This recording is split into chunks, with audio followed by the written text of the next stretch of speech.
เนาะตอนนี้ได้เวลาแล้วพี่น้องไงเนาะทางเมียขาวเนาะเขาน้องนั่งนงนั่งน้อยแล้วพี่น้องไงลูกหลานเพิ่นก็หลายโซ่สมควรเนาะ2 4 6 8 10 12 14 16 10กว่าคนเนาะเดียวกันกับบ้านเฮาพี่น้องไงอยู่ทางนี้ก็ได้เนาะแต่ว่าเพิ่นถือศาสนาคือเฮาเนาะเป็นอีกบ้านนึง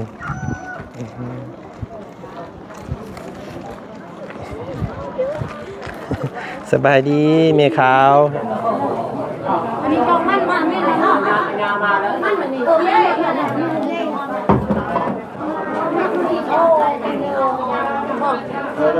อ๋อเด้อตรงไหนเพิ่นบอก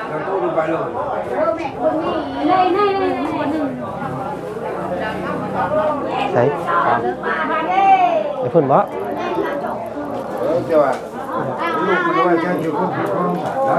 เนี่ยเขามากินทานน้ำนี่วะมาคนเดียว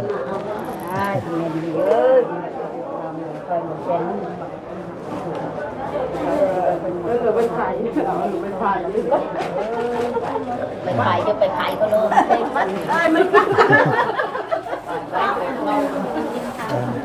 เอามาไม่ใช่แหละต้นลูกเอามาไปก้อนก็ไม่ได้กำลังสีเคลื่อนออกเนาะกำลังสีเคลื่อนออกปราสาทประมาณจะโมงได้เนาะบางอาจารย์ตู้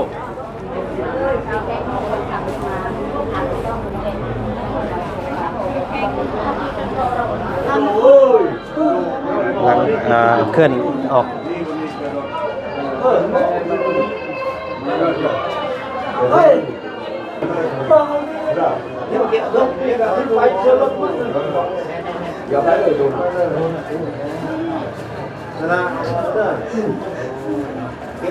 เนี่ยพาผมเลยสิ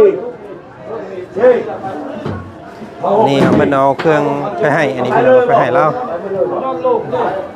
เอามาคืนกันได้พาได้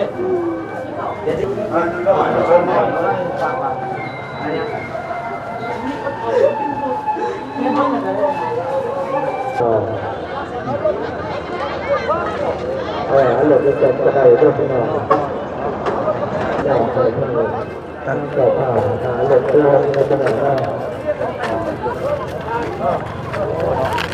ข่าวเนาะได้น้องน้อยไปสบายดีอะไรได้ได้ใจลำเด้อเนาะ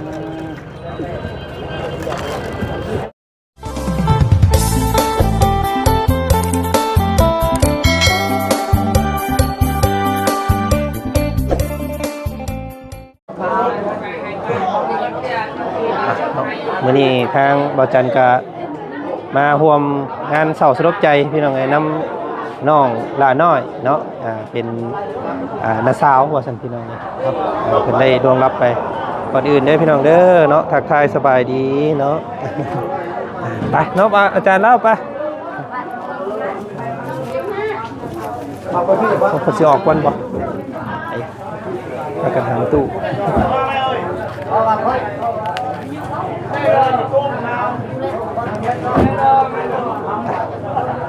นี่เครื่องมันตั้งตัวนี้เลยตัวนี้เลย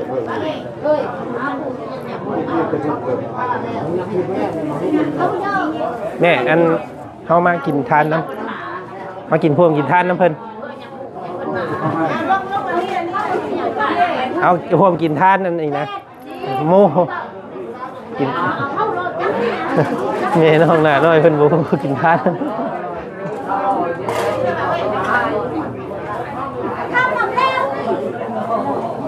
อันนี้ก็มันมาไม่เลยเนาะยามาแล้วมันนี่เย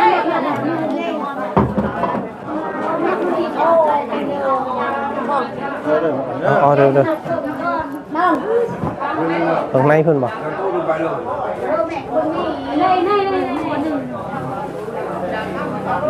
ใช่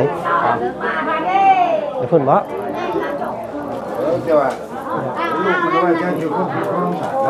เนี่ยเขามากินทานน้ำนี่บอกมาคนเดียว ไป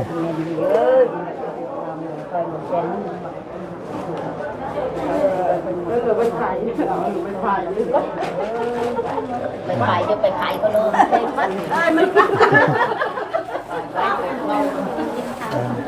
เอามานึ่งไม่ใช่แหละต้นต้นก็เอามาไปต้นก็ไม่ได้กำลังสีเคลื่อนออกเนาะกำลังสีเคลื่อนออกปราสาท ประมาณจะโมงได้เนาะ ทางอาจารย์ ตู้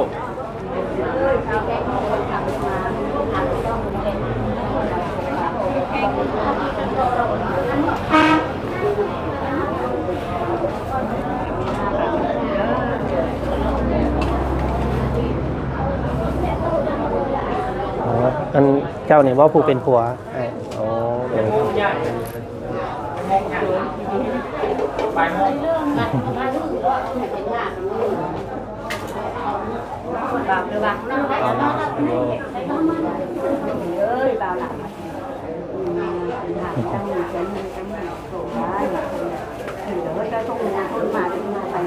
เป็นจักปีเมียเจ้าจักปี30เนาะเสียใจน้ำเด้อไอเด้อเสียใจน้ำเด้อนี่เพื่อนนี่มานี่ก็เลยเด้อเจอน้ำตาเด้อสู้ๆเด้อไม่ได้สันเป็นไปดีแล้วแหละหายเจ็บหายปวดเขาลองคนนี้เลยมือดันไปลามนึกของให้ได้นั่นบนมือใหญ่ดูเจ้าโคเจ้าคนคอยจะไปปูเป็นย่างหักเบิ้งแง่เงาเห็นได้ไปทำมือปูมือแล้วเดี๋ยวออกไปเบิ้งข้างนอกเนาะทางไหนเด้อเนาะ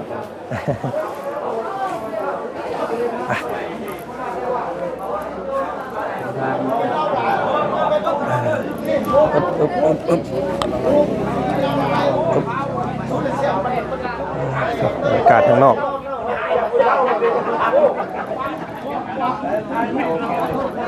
จักหน่อยว่าเพิ่นจังสิได้เคลื่อนย้ายประมาณบ่ายโมงประมาณเดียวกันเนาะกับบ้านเฮาเนาะเพราะว่าเป็นอันเป็นเผ่าผู้ไทย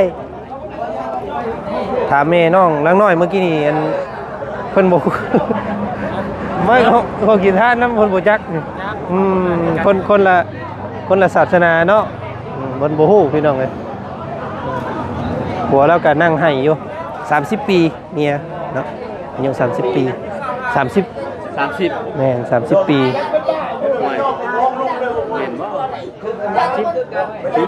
ลูกหลานน้องหลานแม่ชุดแน่หนุ่มยังน้อยเนาะเพิ่นก็ได้สันเนาะใช้เฮาไปหานั่งมงได้สบายนี่ถ้าเพิ่นเคลื่อนออกและถ้าทรงสการเพิ่นผู้ใดจังสิไปทางอื่นเฮาก็ได้เนาะได้มาร่วมงานน้ำเพิ่นก่อนเนาะแต่ยืนละลายเนาะพี่น้องเนาะกับทักทายสบายดีพ่อแม่พี่น้องหมู่เพื่อนสุขุสุคนคือเก่าเด้อมื้อนี้ทางบ่าวจันกะนี่แหละพี่น้องนะพวกเฮาบ่าวจันบ่าวบุญแล้วก็อาจารย์ลาวพี่น้องเอ้ยเข้ามาร่วมงานเศร้าสลดใจเนาะกับการจากไปของทางน้าสาวเนาะน้องของแม่น้องนางน้อยหลาน้อยพี่น้องเลยก็ถือว่าทางน้องหลาน้อยเพิ่นสิเอิ้นน้าสาวบ่พี่น้องเลยเนาะก็ได้ลมหายตายจากเนาะหรือว่าได้มรณกรรมเป็นที่เรียบร้อยพี่น้องเลยเนาะอายุอานาม30 ปีผัวเมื่อกี้นี้ก็ให้อยู่บ่จันกับโอกาสถามอย่างไรเพราะว่าเราก็อยู่ในความโศกเศร้าพี่น้องเลยเนาะแต่มื้อนี้เฮาก็เลยเข้ามากินทานน้ำเนาะรวมกินทานแล้วก็สิมาส่งสการน้ำเพิ่นนี่แหละเนาะอยู่บ้านใกล้ๆกันกับบ้านของน้องหลาน้อยนี่แหละพี่น้องเอ้ยเพิ่นก็ได้เนาะน้องหลาน้อยเพิ่นได้เป็นบวชซี่เนาะบวชซี่ให้น้าสาวครั้งสุดท้ายพอได้เกาะผ่าขาวผ่าดึงขึ้นสวงสวรรค์เป็นศาสนาพุทธอันนี้พี่น้องเอ้ยเนาะเป็นชนเผ่าผู้ไทยผัวเราเป็นผู้ไทยแล้วก็ทางน้าสาวของน้องหลาน้อยนี่ เป็นส่วนเผ่าเนาะแต่ว่าเอากันแต่กับเข้าศาสนาน้ำผัวเนาะที่นี่ก็ค่อนข้างจะเฮ็ดแบบเดียวกับบ้านเฮาเนาะมากินทานแต่ว่าบ่จันทามทางแม่น้องหลาน้อยเมื่อกี้นี่แม่น้องหลาน้อยงงอยู่พี่น้องไอ้เราก็ได้มีหยังกินทานแล้วนะเราบ่เข้าใจเนาะเพราะว่าอันศาสนามันพี่น้องเอ้ยเนาะนี่แหละขู่คนหลายมามื้อนี้รถรางเต็มเห็นบ่พี่น้องเอ้ยเนาะขออนุญาตอันส่งสการน้องเพิ่นก่อนอันน้าสาวน้องเพิ่นก่อนมื้อนี้พี่น้องเอ้ยเนาะจังได๋สักน้อยว่าซั่นเดี๋ยวสิถ่ายทำบรรยากาศแห่ออกไปพุ่นละประสานํกันเนาะเนาะตอนนี้ได้เวลาแล้วพี่น้องเอ้ยเนาะทางแม่ขาวเนาะเขาน้องนางน้อยนั่นแหละพี่น้องเอ้ยลูกหลานเพิ่นก็หลายโซสมควรเนาะ2 4 6 8 10 12 4 16 10กว่าคนเนาะเดียวกันกับบ้านเฮาพี่น้องอยู่ทางนี้ก็ได้เนาะแต่ว่าเพิ่นถือศาสนาคือเฮาเนาะเป็นอีกบ้านหนึง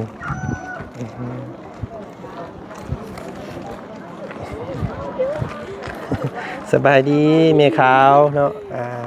เพิ่นใกล้สิเคลื่อนย้ายออกไปเลยเนาะ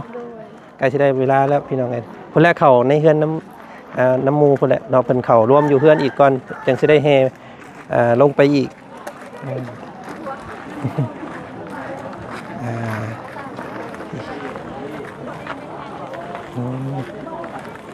หายากได้อยู่ทางนี้นี่บ่ค่อยเห็นเลยเนาะ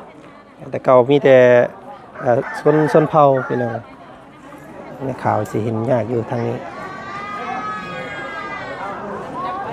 มาแล้วนะ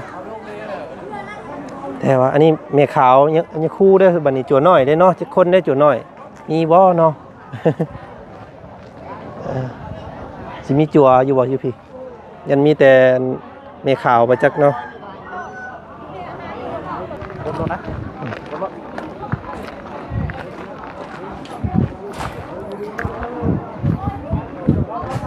เนาะทางครูบาเพิ่นก็ขึ้นมาแล้วบาดนี้พี่น้องเอ้ยตัวเป็นงานเทศกาลเนาะญาติของทางน้องหลาน้อยพี่น้องเนาะเห็นทางบ่บุญสารวัตรมารวมกินทานนำนี่จากทางทีมงานก็ได้มาตุ่มมาโฮมกันเนาะไผว่างก็มาพี่น้องเนาะพอดีทั้งพ่อน้องเปียวก็หากมาแต่ออกทางอาเจืองก็เลยสิมาส่งสการนำกันได้พี่น้องเนาะหรือว่าประเภทนี้เพิ่นก็ถือศาสนาพุทธคือกันอันนี้เนาะแม่นตามบทนี้เอาไปเดียวกันเนาะครับเนาะก็มาส่งร่วมสการผู้ที่ร่วงรับไปเนาะพี่น้องเนาะครับทักทายสบายดีและสวัสดีพ่อแม่พี่น้องและสุขสุขคนเด้อพี่น้องเนาะมาพบมาเจอกันอีกคือเก่าเนาะหรือว่าเป็นความโศกเศร้าอะไรวันนี้พี่น้องก็เป็นกำลังใจทั้งผู้อยู่และครับผู้ไปก็ขอให้ขึ้นสวรรค์สัมภะเนาะเป็นน้องสาวของทางแม่น้องหลาน้อยพี่น้องเนาะน้องแท้ๆและน้องหล่าเนาะเกี่ยวกับแบบว่าโรคภัยไข้เจ็บประจำตัวของเราเนาะพอลูกมาได้3 เดือนแล้วก็เลือดตกเสียหายที่นั่นก็ได้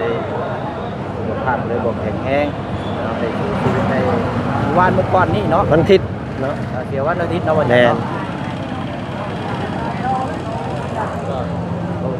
เริ่มพิธีได้ทางยาเป็นสมาเลยเนาะแม่นเพิ่นกำลังแห่ขึ้นไปแล้วก็สวดแล้วก็กุศลาเนาะกุศลาแล้วก็สิเคลื่อนออกภาษาบาดนี้เสนาเดียวบ่เสียงไปร่วมทานนำทางครอบครัวเพิ่นก่อนเนาะเป็นเนาะบ่จันเรียบร้อยแล้วเมื่อกี้นี่ไปพุ่นละ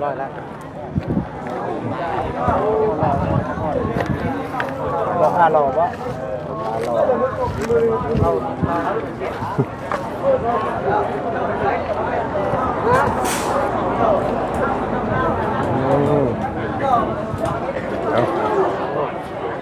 เต็มอยู่ข้างในพุ่นในพุ่นบ่แยกข้างในพุ่นเด้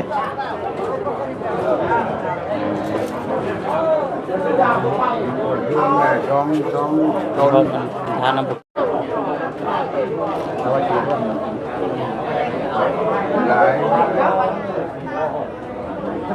แคบช้ำเนาะเต็มมาแล้วไปทางหน้าเพราะข่าวนี่ไปดูหัวเราชั่วโมงแม่นผัวแล้วแม่นผู้เป็นผัว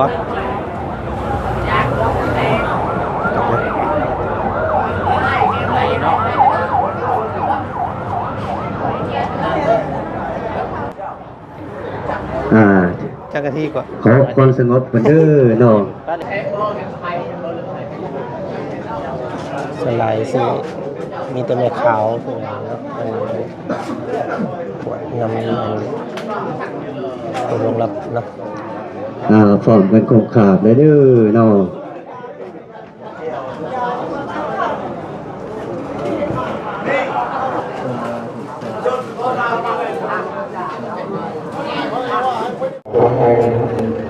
วันนี้ได้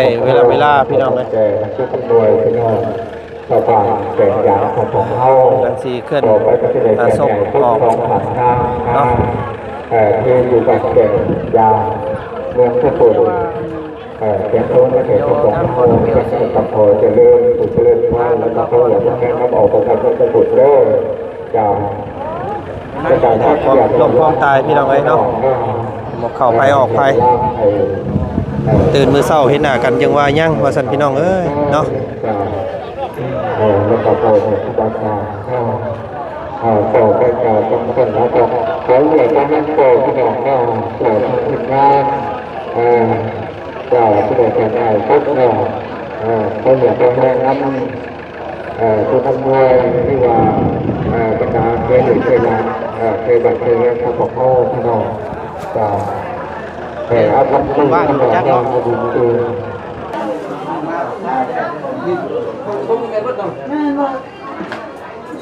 ช่วงมันแม่นนั่นแหละตะฮอนก็แม่นบ่ตะฮอนก็แม่นบ่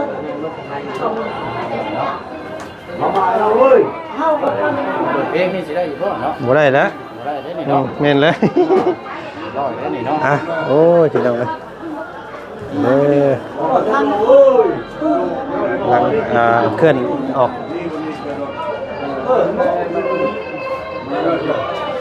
เฮ้ย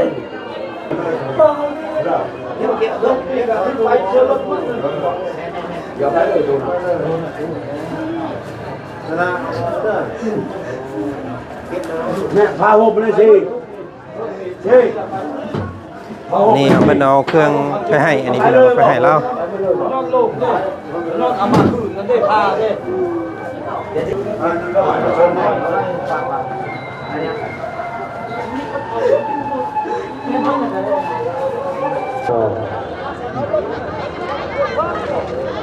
หลุดจะจะได้เรื่องที่นอน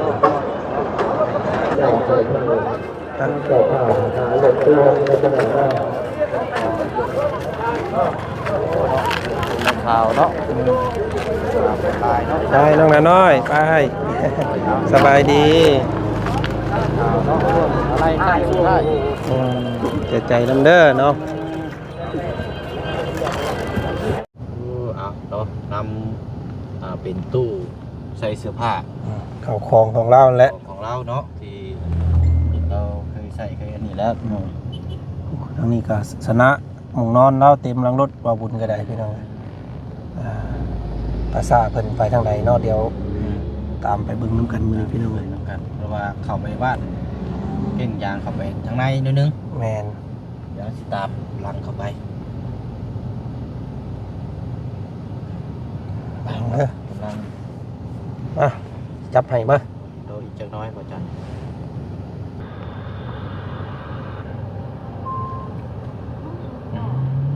ไปเนาะทางแม่ข่าว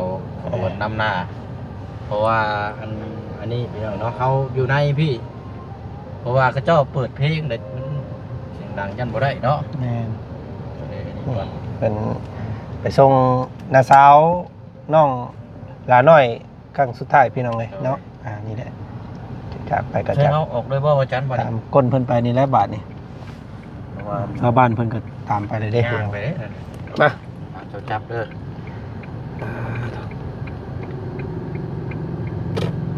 ทางญานี่สินำเข้าวัดแล้วนี่เนาะ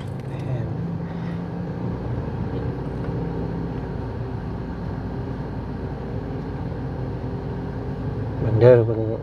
วางรถใหญ่เลยเนาะเพิ่นนั่นอยู่เพิ่นมีขบวนเพิ่น โอ้เพิ่นก็มี นั่นอยู่ ท่านอยู่เนาะ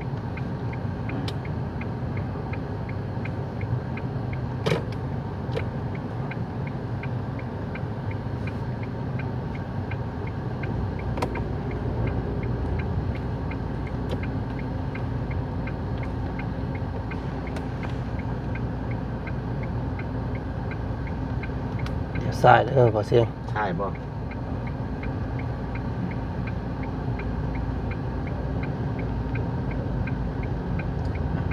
ตามติดๆห่างๆจังหน่อยเนาะ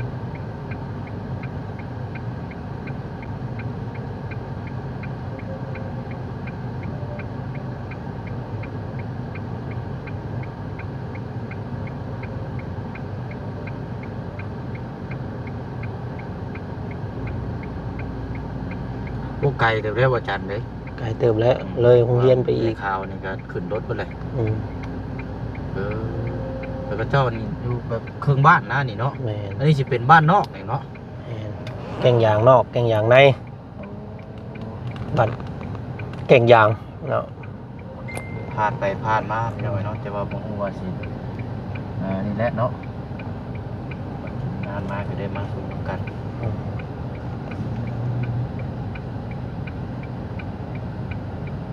ใช่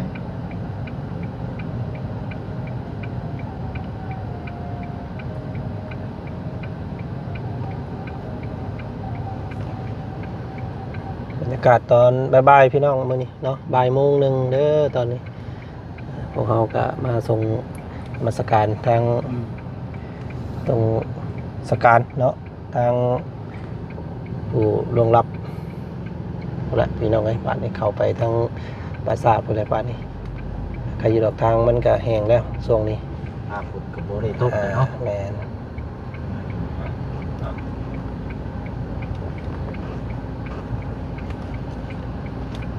อึ๊บ เป็นครั้งแรกเด้อนี่เนาะ ครั้งแรกได้ที่เข้ามาเคยเข้ามาจากเทือเลยพี่น้ เจ้า อง ก็บ่จันบ่อันบ่แม่นเจ้าก็ครั้งแรกบ่ว่า แม่นครั้งแรกกัน แต่ว่าเคยแวะเข้ามาเทื่อนึงอยู่กับบ่าวบุญเข้าไปพวกในพวกเข้าไปบ้านมีแต่หลังนี้ใหญ่พี่น้องเอ้ย บ้านหลังใหญ่บ้าน แม่นก็เลยบ่ได้ถ่ายทำให้เบิ่งเนาะเข้าไปพุ่นแหละสุดไกลเติบได้เข้าทางในพุ่นก็2-3 กิโลพุ่นแหละปึ๊บอ้ายพี่น้องเลยเนาะโอเคทางเบาจันทร์ก็สิขอตัวจบคลิปนี้เพียงส่ำนี้ก่อนพี่น้องมาร่วมกินทานน้ำเพิ่นมื้อนี้เนาะก็มาร่วมเศร้าสลดใจน้ำน้องหลาน้อยเนาะพี่น้องเนาะก็น้องเพิ่นก็เป็นครั้งแรกของน้องเพิ่นนำมาจักและบวชซี่พี่น้องบวชผ้าขาวเนาะให้ทางน้าสาว